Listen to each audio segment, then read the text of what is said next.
जर तुम्ही गर्दीच्या ठिकाणाहून जात असाल आणि अचानक तुमच्या अंगाला खाज सुटली तर सतर्क राहा. तुम्ही पावडर गँगची शिकार होऊ शकतात. गर्दीच्या ठिकाणीच खुजली गँग लोकांना लुबाडत असल्याचं आढळून आलंय. या घटनेचे व्हिडिओ सध्या समोर आलेत. त्यात एका व्यक्तीच्या अंगावर काही आरोपी पावडर टाकताना दिसतात. पावडर अंगावर पडता समोरच्या व्यक्तीच्या अंगाला खाज सुटलेली दिसते. त्यामुळे त्या व्यक्तीचं लक्ष विचलित होतं. त्याचाच फायदा घेऊन आरोपी त्याची बॅग घेऊन पळून जाताना दिसताय. या घटना दिल्लीतल्या असल्याचं बोललं जातंय. या व्हायरल व्हिडिओच्या आधारे पोलिसांनी आरोपींचा शोध सुरू केलाय.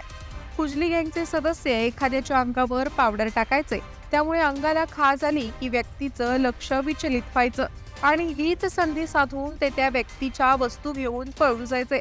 त्यामुळे या गँगला सर्वच वैतागले होते.